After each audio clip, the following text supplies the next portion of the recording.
සුබ දවසක් ප්ලාන්ට්වත් YouTube නාලිකාවත් එක්ක එකතු වෙලා ඉන්න යාළුවෝ.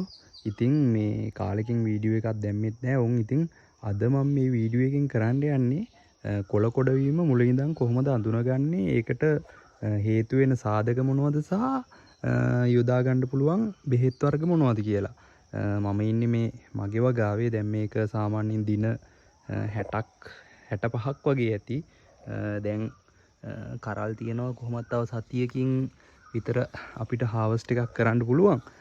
ඉතින් මම පටන් ගන්නම් කොහොමද කියලා කොළ කොට වීම එකටම හඳුනගන්නේ වෙන වෙනම.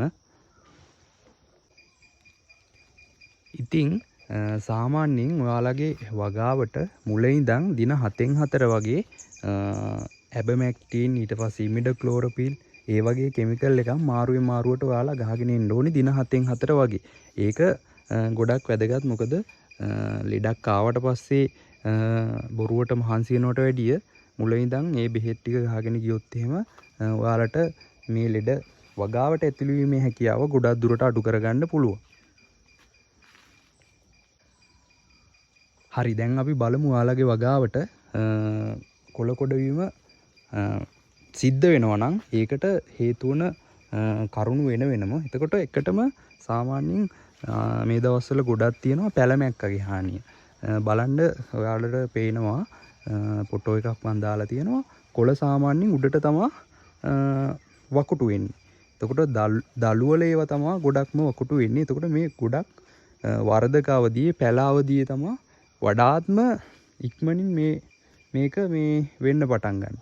එතකොට මේකට අපි බලමු මොන වගේ කෙමිකල්ද යොදා ගන්න ඕනි කියලා.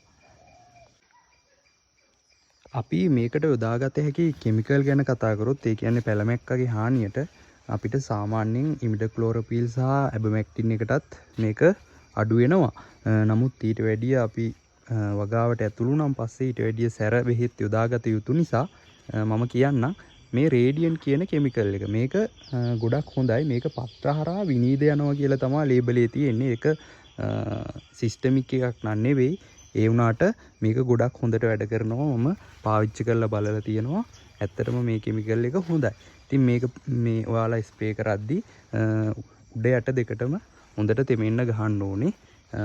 ඒකේ හැම ඊට පස්සේ අපි බලමු සක්සස්.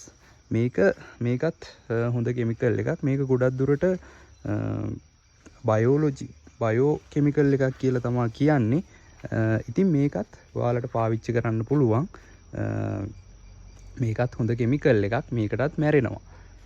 ඊට පස්සේ අපි යමු ඊළඟ එකට. සාමාන්‍යයෙන් ඔයාලගේ වගාව ගොඩාක් ඇටැක් එකක් ඇවිල්ලා තියෙනවා නම් ඔයාලට තේරෙනවා නම් බෙහෙත් ගැහුවට ඒත් කන්ට්‍රෝල් කරගන්න හරි අමාරුයි කියලා ඔයාලට යන්න පුළුවන් ඊළඟ ඔප්ෂන් එක තමයි එවිසෙට් කියන්නේ.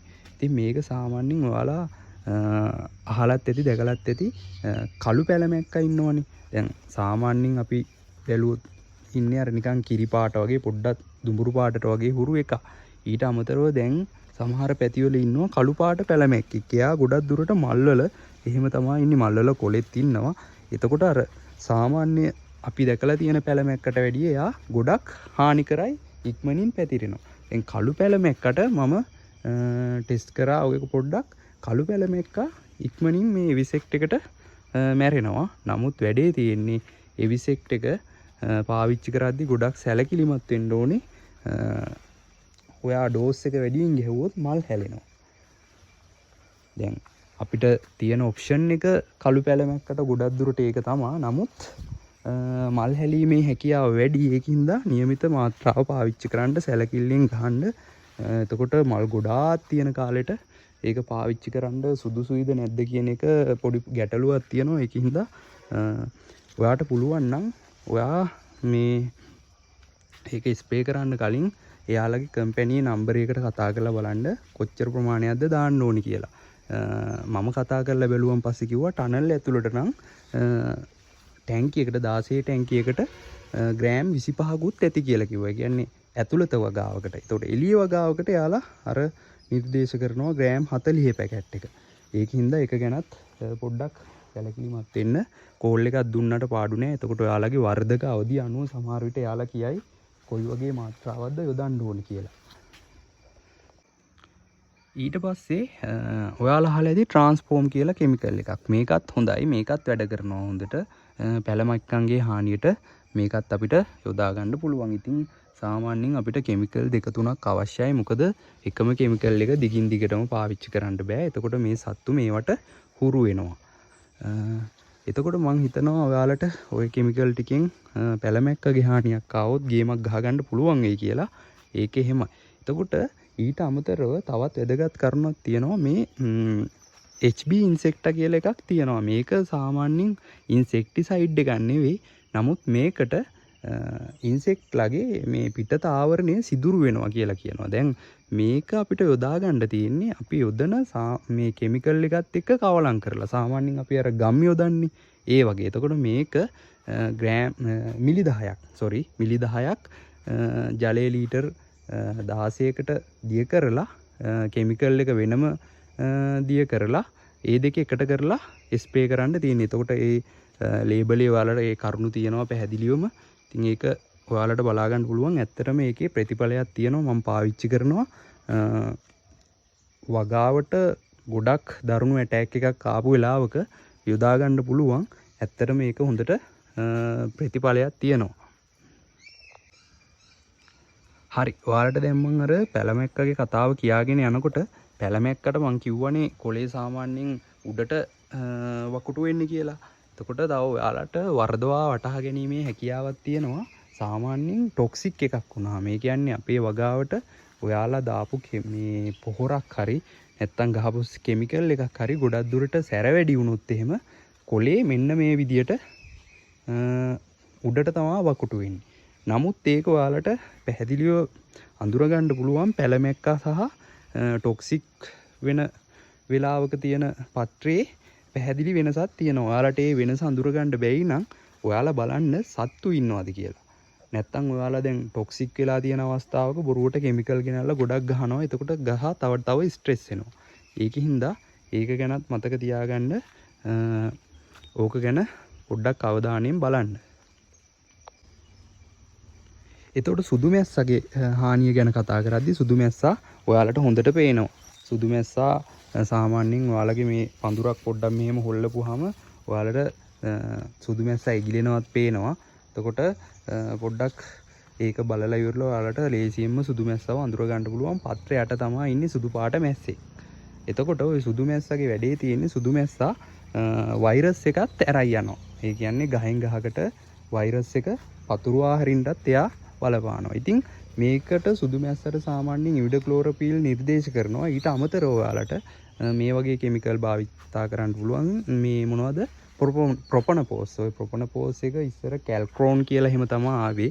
ඒකට ඒක පුළුවන් ඔයාලට පාවිච්චි කරන්න. ඊට පස්සේ මේ එවිසෙක්ට් එකත් හොඳට ආන්සර් කරනවා සුදු මැස්සුන්ට. ඉතින් ඒකත් ඔයාලට පාවිච්චි කරන්න පුළුවන්. ඔයාලගේ වගාවට සුදු මැස්සුන්ගේ හානියක් ඇවිල්ලා තියෙනවා. ඉතින් සුදු මැස්සුන්ගේ හානියට තව පොඩි දෙයක් මම කියන්නම්. අර යෙලෝ ට්‍රැප් තියෙන්නේ. යෙලෝ ට්‍රැප් ටිකකුත් ඔයාලට ඔයාලගේ වගාවේ තැනින් තැන පික්ස් කරගන්න පුළුවන්. ඒකත් වැදගත් වෙයි. මොකද සුදු මැස්සෝ ඒවට මේ ආකර්ෂණය වෙලා ඒ වගේ ඇලවෙනවා. එතකොට මයිටාවගේ හානිය ගැන කතා කරද්දී ඕම් මම ෆොටෝ එකක් ඔයාලට දාලා තියෙනවා. මයිටාවා සාමාන්‍යයෙන් පත්‍ර යටට තමයි වකුටු වෙන්නේ. එතකොට අපිට ඒක පහසුවෙන් අඳුන ගන්න පුළුවන්.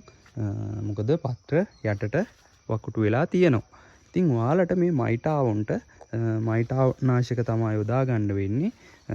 ඔයාලා අහලා ඇති සාමාන්‍යයෙන් සල්පර් මේ සල්පර් කුඩු එක පාවිච්චි කරන්න පුළුවන්. බට් ඔයාලගේ වගාව මල් වෙන කාලේ නම් මේ සල්පර් එක නිර්දේශ කරන්නේ නැහැ. සාමාන්‍යයෙන් පැල කාලේ ඔයාලට මේ සල්පර් එක ගහන්න පුළුවන්.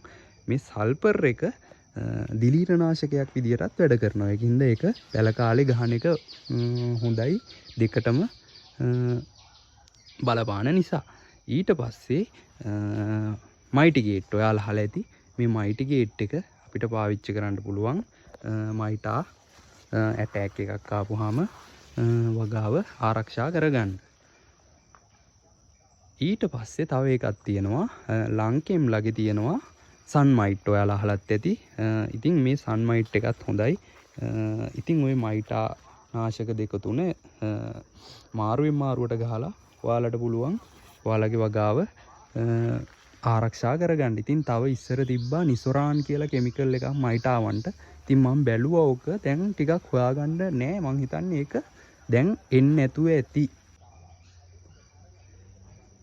දැන් ඊට පස්සේ කුඩිත්තන්ගේ හානිය ගැන කතා කරද්දි කුඩිත්තන්ගේ හානිය ඇත්තටම ගොඩක් දුරට එහෙම ලොකුවට සීරියස් ඉෆෙක්ට් එකක් එන එකක් නෙවෙයි. මොකද සාමාන්‍යයෙන් ඉමිඩක්ලෝරොපීල් එකට ඔය කුඩිත්තා නිකම්ම මැරෙනවා. ඒකින්ද ඔයාලා සාමාන්‍ය මූලික අධීරේ ඉමිඩක්ලෝරොපීල් වගේ කෙමිකල් එකක් ඊට පස්සේ ඇබමැක්ටින් එකක් මම කලින් කිව්වා වගේ මාරුවෙන් මාරුවට දිගටම පාවිච්චි කරා නම් ඔය කුඩිත්තගේ හානියක් ඇතිවීමට හැකියාව ගොඩක් අඩුයි. ඉතින් කුඩිත්තා ඔයාලට අඳුර ගන්න පුළුවන් ලේසියෙන්ම බලන්න අර මම ෆොටෝ එකේ දාලා තියෙනවා. ඒ විදිහට දැක්ක ගමන් අඳුර ගන්න පුළුවන් කුඩිත්තා. අවසාන වශයෙන් ඔයාලට කියන්න තියෙනවා වෛරස් එක නිසා කොළ උඩු අතර තමා නැමෙන්නේ. නමුත් බලන්න ෆොටෝ එක පැහැදිලිව අඳුර ගන්න පුළුවන්. ඒක අර පැලමැක්කගේ හානියයි ටොක්සික් එකයි මේකයි අතර ලොකු වෙනසක් තියෙනවා. ඉතින් මේක සාමාන්‍යයෙන් සුදු මැස්සු මගින් තමයි මේ ගහෙන් ගහට බෝ කරන්නේ. ඉතින් මේකට සාමාන්‍යයෙන් මැස්සුන්ට ගහන බෙහෙත් ටික ගහපුවාම හරි. මොකද වෛරස් වලට ඇත්තටම බෙහෙත් නැහැ.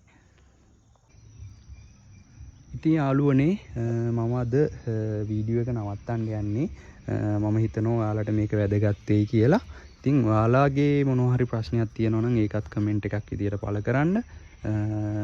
මට සපෝට් එකක් විදියට මේ වීඩියෝ එක ෂෙයා කරන්න. මොකද තවත් කෙනෙක් මේක දකි එයාලගේ වගාවට ඒක වැදගත් වෙයි කියලා මම හිතනවා. ඒකින්ද ෂෙයා කරලා සපෝට් එකක් දෙන්න කියලා ඉල්ලන ගමන් අදට සමුගන්නවා. බොහොම ස්තුතියි.